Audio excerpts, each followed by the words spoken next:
எதற்காக நீங்கள் எல்லோரும் இவ்வளவு சந்தோஷமாக ஆடி பாடுறீங்க? அதுவா, நம் எல்லோரையும் பரலோகம் சேர்ப்பதற்காக அந்த கடவுளே மனிதனாய் மண்ணிலே பிறந்தார். அந்த இயேசுவின் பிறப்பைத்தான் சந்தோஷமாக கொண்டாடுகின்றோம். அப்படியா? கேட்பதற்கே சந்தோஷமாக இருக்கிறது. நானும் அந்த இயேசுவை சந்தோஷமாக ஆடிப்பாடி மகிழ போகிறேன்.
அது சரி, இயேசு கிறிஸ்து மாட்டுத் தொழுவத்தில் பிறந்தார்.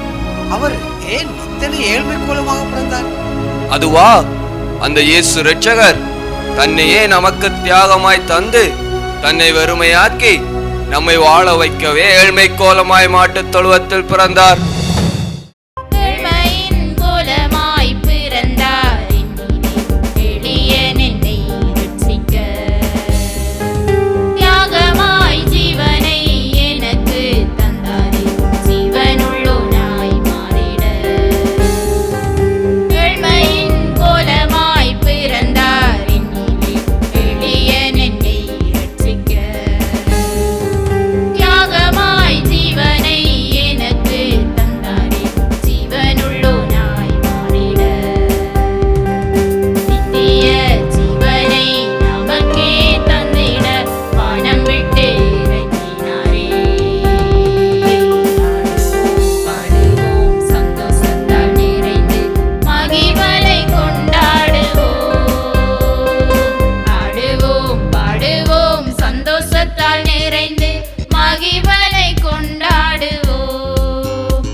அது சரி, இயேசு இரட்சகர் எப்படி எங்களை வாழ வைப்பார்? அப்படி எந்த சந்தோஷத்தை எங்களுக்கு தருவதாக இயேசு வந்தார்? அதுவா, நன்றாக கேளுங்கள். நாம் பாவிகள், பாவை இருளில் வாழ்ந்து கொண்டிருக்கின்றோம். இந்த பாவை இருளை எங்களை விட்டு நீக்கி உள்ளத்தில் சந்தோஷத்தை தரவே ஒளியாக எங்கள் உள்ளத்தில் உதித்தார். அப்படியா? கேட்பதற்கே சந்தோஷமா இருக்கிறது. நானும் அந்த இயேசு கிறிஸ்துவை பின்பற்றி சந்தோஷமாக ஆடி பாட போகிறேன்.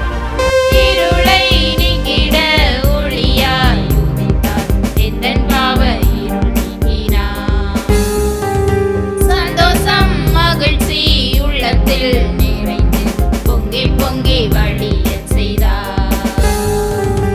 இருளை நீக்கிட ஒளியாய் உதித்தார். எந்தன் பாவ இருள் நீக்கினார். சந்தோஷம் மகிழ்ச்சி உள்ளத்தில்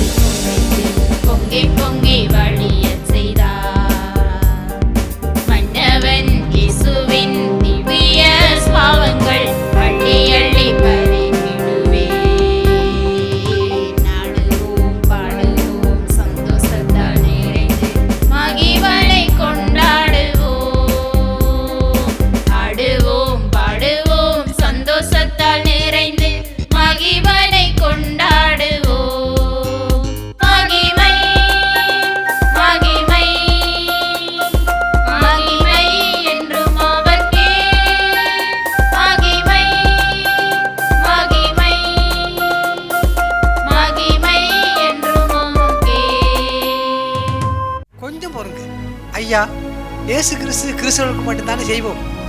அப்ப அவர்களுக்கு மட்டும்தானே அவர் பிறந்தார். அப்ப ஏன் அவர்களை நாங்கள் விசுவாசிக்க வேண்டும்? இல்லை இல்லை, அவர் எல்லா மக்களுக்காகவுமே இரத்தம் சிந்தி மரித்தார்.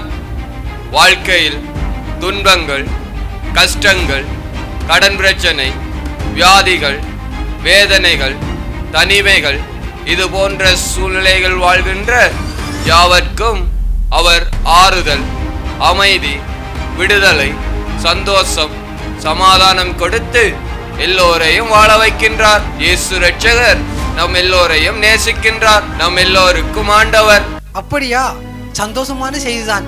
அந்த நல்ல இயேசுவை நானும் ஏற்றுக்கொண்டு உங்களோடு சேர்ந்து ஆடி பாட போகிறேன். கஷ்டங்கள் நீக்குவார், கவலை போக்குவார், சந்தோஷத்தால் நிறைத்திடுவார். வியாதிகள் நீக்குவார், வேதனை மாற்றுவார், விடுதலை தந்திடுவார். கஷ்டங்கள் நீக்குவார், கவலை போக்குவார், சந்தோஷத்தால் நிறைத்திடுவார். வியாதிகள் நீக்குவார், வேதனை மாற்றுவார், விடுதலை தந்திடுவார். இயேசுவின் நாமத்தை நம்பிடும் யாவர்க்கும் அற்புதம் செய்திடுவார். ஆடுவோம் பாடுவோம் சந்தோஷத்தால் நிறைந்து மகிமையை கொண்டாடுவோம்.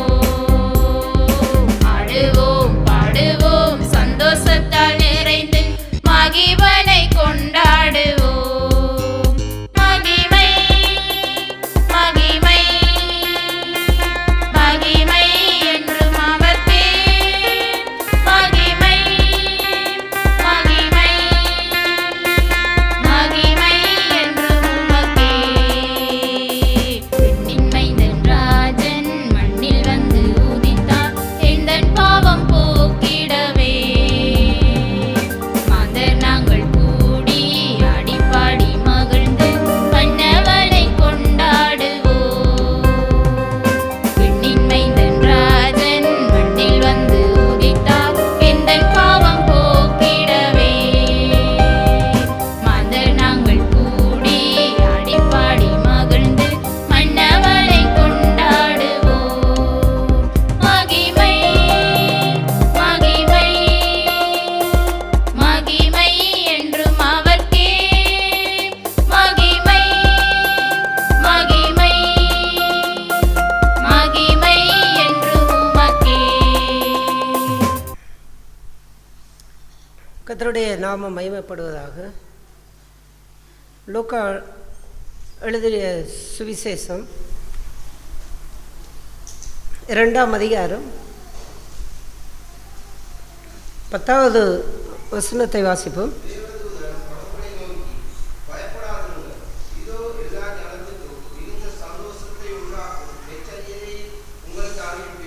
இங்கே பார்க்கின்றோம், தேவதூதன் தோன்றி இதோ எல்லா ஜனங்களுக்கும் மிகுந்த சந்தோஷத்தை உண்டாக்குகின்ற நற்செய்தியை உங்களுக்கு அறிவிக்கின்றேன். எல்லா மனுஷர் என்று இயேசு பிறக்கும் பொழுது எல்லா மனுஷர் என்று இந்த உலகத்திலே வாழக்கூடிய அனைத்து மக்களையும் அவர் அந்த தூதனுடைய செய்தியிலே எல்லா மக்களுக்கும் சந்தோஷம். ஏதோ குறிப்பிட்ட ஒரு சிலருக்கு அல்ல. இயேசு பிறப்பது அது யூதர்களுக்கோ இல்லாவிட்டால் அதை சார்ந்தவர்களுக்கென்றல்ல, எல்லா மனுஷர். ஏனென்றால் ஆதியிலே தேவன் முதலாவது இந்த உலகத்திலே படைக்கப்பட்ட அந்த மனுஷனே ஆதாம் ஏவாள், அவர்களிடத்தில் இருந்துதான் இந்த உலகத்திலே எல்லா ஜாதிகள், மொழிகள், மக்கள், இனங்கள் எல்லாமே அவர்களிடத்தில் இருந்து தான் எல்லாமே தோன்றினது. அது எந்த மொழிகள் பேசுகிறவர்களாக இருக்கலாம், எந்த இனத்தை சார்ந்தவர்களாக இருக்கலாம், எல்லோருமே அந்த ஆதாமில் இருந்து தான் தோன்றியவர்கள். அதாவது தேவனாலே தோன்றப்பட்டவர்கள். அப்படிப்பட்ட அந்த மக்கள் வாழுகின்ற இந்த உலகத்தை தான் அந்த தூதன் சொல்லும் பொழுது எல்லா ஜனங்கள், இந்த உலகத்தில் வாழுகின்ற தேவனாலே படைக்கப்பட்ட எல்லா ஜனங்களுக்குமே ஒரு நல்ல செய்தி, சந்தோஷமான செய்தியை உங்களுக்கு சொல்லுகின்றேன். அந்த சந்தோஷமான செய்தி என்ன என்றால், கர்த்தராகிய இயேசு இரட்சகர் உங்களுக்காக தாவீதின் ஊரிலே பிறந்திருக்கின்றார். இயேசுனுடைய பிறப்பிலே இருக்கக்கூடிய பெரிய ஒரு மகிழ்ச்சி என்னென்றால், உங்களுக்காக, அவர் எனக்காக பிறந்திருக்கின்றார். ஒவ்வொரு தனி மனிதனுடைய வாழ்க்கையிலும் இயேசு எனக்காக பிறந்தார்.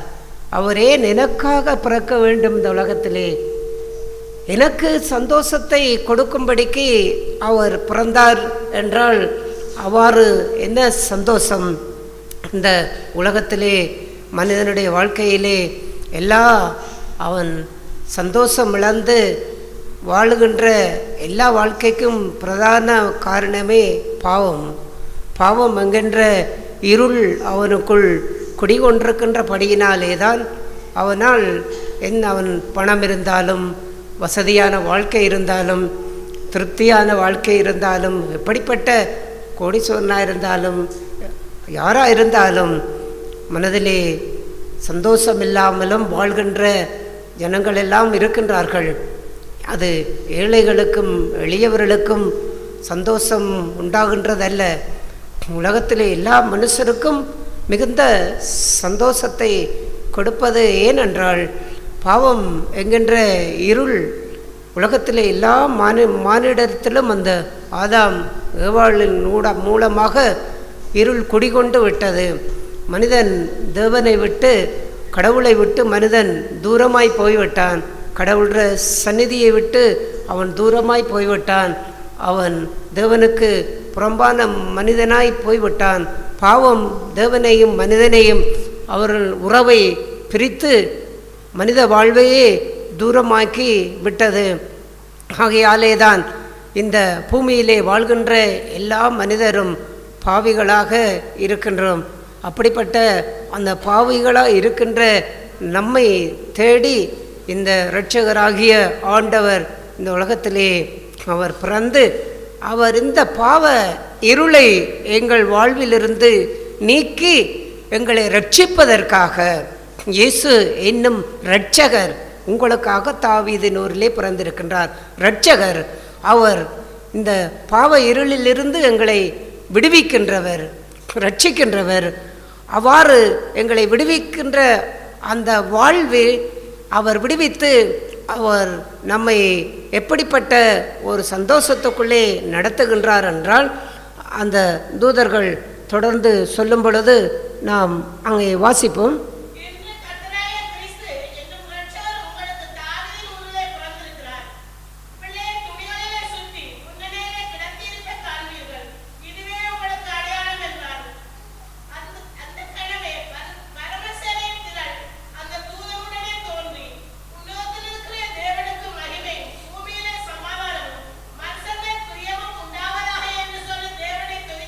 இந்த சந்தோஷமான செய்தியை உங்களுக்கு அறிவிக்கின்றேன் என்று அந்த தூதன் சொன்ன சந்தோஷம் எல்லாம் என்னென்றால், பூமியிலே சமாதானம், மனிதர் மேல் பிரியம். அதாவது பாவத்தினாலே மனிதன் தேவனை விட்டு தூரமாய் போனான். தேவனுக்கும் மனிதனுக்கும் இடையில் உள்ள உறவு அது தூரமாய் போனது. பாவம் மனிதனை தேவனிடத்திலே, கடவுளிடத்திலே அவனை சேர்க்க முடியவில்லை. அப்படிப்பட்ட மனிதன் அங்கே இயேசுவனுடைய அந்த பிறப்பினாலே அவன் இந்த பூமியிலே தேவனோடும் கடவுளோடும் அவன் சமாதானமாய் வாழக்கூடிய, சமாதானம் என்பது பகை என்றால் அது ஒருவர் அவர்கள் பேச மாட்டார்கள், ஒருவரோடு ஒருவர் உறவு கொள்ள மாட்டார்கள், ஒருவரோடொருவர் அவர்கள் எந்த ஒரு ஐக்கியமும் அன்பும் கொள்ள மாட்டார்கள். அவர்கள் ஒருவருக்கொருவர் பிரிந்திருப்பார்கள். அதுதான் பகை. மனிதன் கடவுளுக்கும் இடையிலே அப்படிப்பட்ட ஒரு பகை, அதாவது பாவம் அந்த பகையை உருவாக்கி கடவுளை மனிதனையும் வேறுபடுத்தி தூரப்படுத்தி விட்டது. அந்த தூரப்படுத்தி விட்ட அந்த உறவை, அந்த பகையை அவர் ஒழித்து அந்த மனிதனை கடவுளோடு சமாதானமாய் வாழக்கூடிய, கடவுள் மனிதனோடு சமாதானமாய் வாழக்கூடிய அந்த சமாதானத்தினுடைய வழியை அவர் உங்களுக்கு கொடுப்பதே அந்த மிகுந்த சந்தோஷமான செய்தி என்று அந்த தூதர்கள் சொல்லுகிறார்கள். மனிதர் மேல் பிரியம். கடவுள் பாவத்தினால் மனிதனை துரத்தினார், ஏதேன் தோட்டத்தை விட்டு துரத்தினார், அவனை அங்கே வெறுத்தார். அப்படிப்பட்ட அந்த கடவுள் இப்பொழுது மனிதன் மேல் அவர் ஆசை கொள்ளுகின்றார், அவர் மேல் சந்தோஷம் கொள்ளுகின்றார், அவர் மேல் பிரியம் கொள்ளுகின்றார், அவனை தன்னோடு வைத்து கொள்ளும்படிக்கு அவர் விருப்பம் கொள்ளுகின்றார். அப்படிப்பட்ட அந்த வாழ்வை கொடுப்பதற்காகவே, கடவுளோடு மனிதனை இணைத்து ஒரு வாழ்க்கையை கட்டி எழுப்புவதற்காகவே ஆண்டவராய் இயேசு உங்களுக்காக தாவீதின் ஊரிலே பிறந்திருக்கின்றார். எனக்காக அவர் பிறந்திருக்கின்றார்.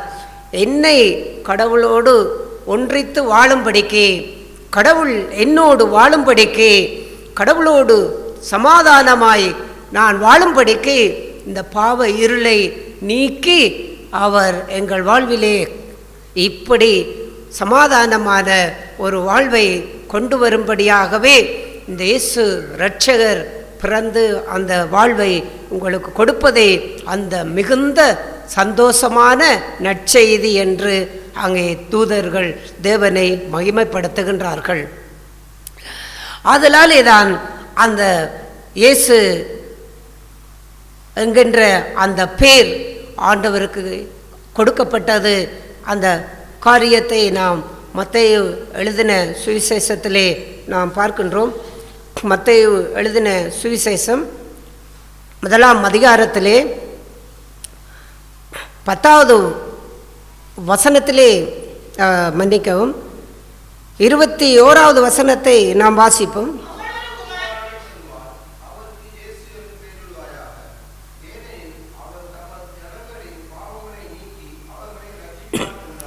ஒரு குமாரனை பெறுவாள், அவருக்கு இயேசு என்று பெயரிடுவாயாக. அவர் தம்முடைய ஜனங்களின் பாவங்களை நீக்கி ரட்சிப்பார். இயேசு ஒரு இரட்சகர். எங்கே எதற்கு இரட்சகர்? பாவத்திலிருந்து எங்களை ரட்சிப்பவர், பாவத்திலிருந்து எங்களை விடுதலையாக்குகிறவர். அவர் ஏன் அவ்வாறு எங்களை ரட்சிக்கிறார்? இவ்வாறு நம்மை ரட்சித்தே நம்மை கடவுளோடு அவர் சேர்க்கும்படிக்கு, இந்த பாவத்தில் இந்த வாழ்வை எங்களை விட்டு நீக்கி கடவுளோடு எங்களுடைய வாழ்வை இணைத்து கொள்ளும்படிக்கு அவர் ஒரு இரட்சகராக இந்த பூமிக்கு பிறந்து இருக்கிறார். ஆகவே அவருக்கு இயேசு, இயேசு என்கின்ற அந்த நாமத்தை, இயேசு என்கின்ற அந்த பெயரை நாங்கள் உச்சரித்து இன்றைக்கு இயேசு கிறிஸ்துவின் பிறப்பு என்று சொல்லும் பொழுது, இந்த இயேசு எனக்காக உங்களுக்காக பிறந்திருக்கின்றார் என்ற அந்த செய்தி, தூதனுடைய செய்தி, அவர் ஏன் எனக்காக பிறந்தார் என்றால், என்னுடைய பாவங்களில் இருந்து என்னை ரட்சித்து என்னை ரட்சிக்கும் படிக்கு அவர் பிறந்தார்.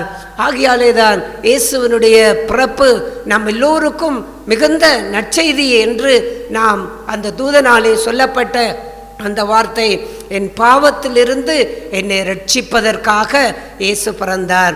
இன்றைக்கு இயேசுவினுடைய பிறப்பை கொண்டாடக்கூடிய, நினைவு கூறக்கூடிய ஒவ்வொருவருடைய நம்முடைய வாழ்க்கையிலும் என்னை ரட்சிப்பதற்காக வந்த ஆண்டவர், அவருக்கு அவ்வாறு ஒரு பேர் அங்கே கொடுக்கப்பட்டு, பிற்பாடு அங்கே நாம் அடுத்த வசனத்திலே 23வது வசனத்திலே அங்கே பார்க்கின்றோம். அவர் இதோ ஒரு கன்னிகை கர்ப்பவதியாகி ஒரு குமாரனை பெறுவாள், அவருக்கு இம்மானுவேல் என்று பெயரிடுவார்கள் என்று சொன்னான். இம்மானுவேல் என்பதற்கு தேவன் நம்மோடு கூட இருக்கின்றார். இயேசு என்று ஒரு பெயர் கொடுக்கப்பட்ட பிற்பாடு இன்னொரு பெயரை அங்கே தூதன் மூலம் சொல்லப்படுகிறது, இம்மானுவேல். அந்த இம்மானுவேல் என்பதனுடைய அர்த்தம் தேவன் நம்மோடு கூட இருக்கின்றார். இதுதான் அந்த மிகுந்த சந்தோஷம் அளிக்கின்ற நற்செய்தி. இயேசு ஏன் எனக்காக பிறந்தார்? என்னை பாவத்திலிருந்து ரட்சிப்பதற்காக. அந்த பாவத்திலிருந்து மட்டும் ரட்சித்து விட்டு அவர் போவதல்ல, அவர் மனிதனோடு சமாதானம், பூமியிலே சமாதானம், மனிதர் மேல் பிரியம்.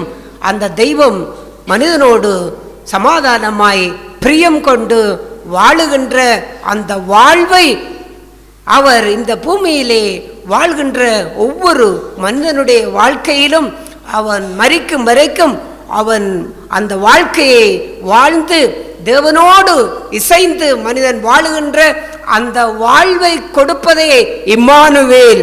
தேவன் நம்மோடு கூட இருக்கின்றார். தெய்வம் எப்போதுமே நம்மோடு கூட வாழ வேண்டும். நாம் தெய்வத்தோடு எப்போதும் வாழ்ந்து கொண்டிருக்க வேண்டும். இந்த உலகத்திலே நாம் மரிக்கின்ற காலம் வரைக்கும் நாம் எப்போதும் தேவன் நம்மோடு கூட இருக்கின்றார். அவர் பாவம் செய்கின்ற மாத்திரத்திலே தேவன் அவர்களோடு இருக்க மாட்டார். ஆதாம் ஏவாள் பாவம் செய்த போது தேவன் அவர்களோடு கூட இருக்கவில்லை, அவர்களும் தேவனோடு கூட இருக்கவில்லை. அவர்கள் தேவனுடைய சமூகத்தை விட்டு துரத்தப்பட்டார்கள், புறம்பாக்கப்பட்டார்கள். அவ்வாறான ஒரு வாழ்வுதான் இன்றைக்கும் பாவம் செய்கின்ற ஒவ்வொரு சூழ்நிலைகளிலும் நாம் தேவ சமூகத்தை விட்டு நாம் புறம்பாக்கப்படுகின்றோம், அவருடைய சமூகத்தை விட்டு நாம் விலக்கப்படுகின்றோம். தேவன் நம்மோடு சேர்ந்து வாழ்வதில்லை, நாம் தெய்வத்தோடு சேர்ந்து வாழ்வதில்லை. அந்த தெய்வத்தோடு என்றென்றைக்கும் சேர்ந்து வாழுகின்ற அந்த வாழ்வை கொடுப்பதே இம்மானுவேல். அவருக்கு இம்மானுவேல் என்று பெயரிடுவாய். ஏனென்றால் அவர் என்றென்றைக்கும் நம்மோடு கூட வாழ விரும்புகின்றார். அவர் ஒரு நாள் அல்ல, 2 நாள் அல்ல, இல்லாவிட்டால் ஒரு பாவத்தை நமக்கு மன்னித்து விட்டு அந்த பாவ மன்னிப்பை மட்டும் கொடுப்பதற்காக அவர் சிலுவையில் இரத்தம் சிந்தி மரித்து பாவ மன்னிப்பை மட்டும் உண்டு பண்ணிவிட்டு அதோடு அவருடைய ரட்சிப்பு முடிந்து விட்டதென்று இயேசு என்ற பெயரோடு மட்டும் வாழ்வு முடிவதல்ல, அது பாவத்திலிருந்து ரட்சிக்கின்றார். அடுத்ததாக இம்மானுவேல், தேவன் நம்மோடு கூட இருக்கின்றார். எந்த வாழ்க்கையிலும் நாம் மரிக்கும் வரைக்கும் அந்த தெய்வம் நம்மோடு கூட வாழ வேண்டும். இயேசு நம்மோடு கூட வாழ வேண்டும். அவர் உள்ளத்தில், நம்முடைய உள்ளத்திலே அவர் எப்போதும் வாழ வேண்டும். அவர் நம்முடைய உள்ளத்திலே வாழ்ந்து கொண்டிருக்கின்ற அந்த வாழ்க்கையிலே தான் அந்த இயேசுவினுடைய பிறப்பு நான் ஒவ்வொரு நாளும் எங்களுடைய உள்ளத்திலே அவர் பிறந்து அவர் எங்களோடு தங்கி இம்மானுவேலாய் எங்களோடு கூட இருந்து நாங்கள் அவரோடு கூட இருந்து அந்த வாழ்கின்ற அந்த வாழ்விலே தான் நாங்கள் தேவன் எங்கள் மேல் பிரியம் கொண்டு அவருடைய சமாதானத்தோடு நாங்கள் அவரோடு சமாதானமாய் இந்த உலகத்திலே வாழுகின்ற அந்த வாழ்வுதான் மிகுந்த சந்தோஷமான நற்செய்தி என்று அந்த தூதனாலே சொல்லப்படுகின்றது. ஆகையாலே தான் பாவத்திலிருந்து உங்களை ரட்சிப்பார். அதற்கு பிற்பாடு அவர் என்றென்றைக்கும் தெய்வம் நம்மோடு கூட வாழ வேண்டும், கடவுளோடு நாம் வாழ வேண்டும். அப்படிப்பட்ட ஒரு வாழ்வையே இயேசு நம்முடைய வாழ்க்கையிலே கொடுப்பதற்காக இந்த உலகத்திலே பிறந்தார். அதுவே கிறிஸ்து பிறப்பு. அந்த கிறிஸ்து பிறப்பை நாங்கள் அறிவிக்கின்ற, நினைவு கூறுகின்ற, அதை மகிழ்ச்சியாய் கொண்டாடுகின்ற ஒவ்வொரு வாழ்க்கைகளிலும் பாவம் பாவம் நமக்குள்ளே இந்த இருள் நீங்கி எப்போதுமே பரிசுத்தம் நிறைந்த அந்த வாழ்வை நமக்கு கொடுக்கும்படிக்கு தெய்வம் நம்மோடு கூட வாழ்கின்ற வாழ்வு. அந்த தெய்வம் எப்போது நம்மோடு கூட வாழ்கின்றாரா? நாம் தெய்வத்தோடு நாம் சேர்ந்து வாழ்கின்றோமா? அப்படிப்பட்ட வாழ்க்கையிலே பாவம் நமக்குள்ளே இருந்தால் கர்த்தர் தெய்வம் நம்மை விட்டு தூரமாய் விடுவார். அது நம்மையும் தெய்வத்தை விட்டு தூரமாக்கிவிடும். எப்போதும் இம்மானுவேல், தேவன் நம்மோடு கூட இருக்கின்றார். அவர் வாழ விரும்புகின்றார். அவர் நம்மோட வாழ விரும்புகின்றார். அவர் ஒரு ஆலயத்திலே வாழ விரும்பவில்லை. அவர் ஒரு கல்லிலும் மண்ணும் உள்ள இடத்திலே வாழ விரும்பவில்லை. தெய்வம் நம்முடைய உள்ளத்திலே வாழ விரும்புகின்றார். அந்த உள்ளத்திலே அவர் பிறக்கின்றது அல்ல மட்டுமல்ல, அந்த உள்ளத்திலே அவர் வாழ விரும்புகின்றார். தொடர்ச்சியாக நாம் மரிக்கும் வரைக்கும் அவர் வாழ்ந்து கொண்டிருந்து நம்மை நம்முடைய வாழ்க்கையை பாவமில்லாத வாழ்விலே எங்களை நடத்தி எங்களை கடவுளோடு ஒன்றிணைத்து அந்த சமாதானத்திலே நாங்கள் ஒன்றிணைத்து அவர் எங்கள் மேல் பிரியம் கொண்டு வாழுகின்ற இந்த வாழ்வே மெய்யான கிறிஸ்துவனுடைய பிறப்பை வெளிப்படுத்துகின்ற வாழ்வாக இருக்கின்றது. இந்த கிறிஸ்துவனுடைய பிறப்பை எங்களுடைய ஒவ்வொருடைய வாழ்க்கையிலும், எங்களுடைய உள்ளத்திலும், எங்களுடைய குடும்பத்திலும் அது நிறைவாய் இருக்கும் பொழுது தேவன் நம்மோடு கூட இருக்கின்றார் என்ற அந்த வார்த்தையை நாங்கள் ஒவ்வொரு நாளும் பாவத்தில் இருந்து எங்களை நீக்கி நாங்கள் ஒளியில், தேவன் ஒளியிலே நாங்கள் வாழும் பொழுது அவர் நம்மோடு கூட இருந்து இந்த மிகுந்த சந்தோஷமான இந்த வாழ்வை நாங்கள் பெற்று இந்த உலகத்திலே நாங்கள் வாழ முடியும். இதுவே கிறிஸ்துமஸினுடைய மிகப்பெரிய நற்செய்தியாக இருக்கின்றது. இந்த நற்செய்தியை வாழ்நாள் முழுவதும் நாங்கள் பின்பற்றி வாழும் பொழுது எங்களுடைய வாழ்க்கையிலே மிகுந்த சந்தோஷத்தை நாம் பெற்று கடவுளோடு நாம் என்றென்றைக்கும் இணைந்து வாழுகின்ற வாழ்விலே நாங்கள் கட்டி எங்களுடைய வாழ்வை எழுப்ப முடியும். இந்த வாழ்வை தருவதற்கே 2025 ஆண்டுகளுக்கு முன் ஆண்டவராய் இயேசு கிறிஸ்து பெத்லஹேமிலே மாட்டு தொழுவத்திலே பிறந்தார். அவர் அன்று பிறந்தவர் இன்றைக்கும் எங்கள் உள்ளத்திலே அவர் பிறப்பது மட்டுமல்ல, அவர் வாழ்ந்து கொண்டிருக்கின்றவராய் எங்களோடு கூட இருக்கின்ற இம்மானுவேலாய் எங்கள் வாழ்நாள் முழுவதும் அவர் எங்களுக்குள்ளே அவர் வாழ்ந்து கொண்டிருக்க வேண்டும். நாங்கள் அவரோடு வாழ்ந்து கொண்டிருக்க வேண்டும்.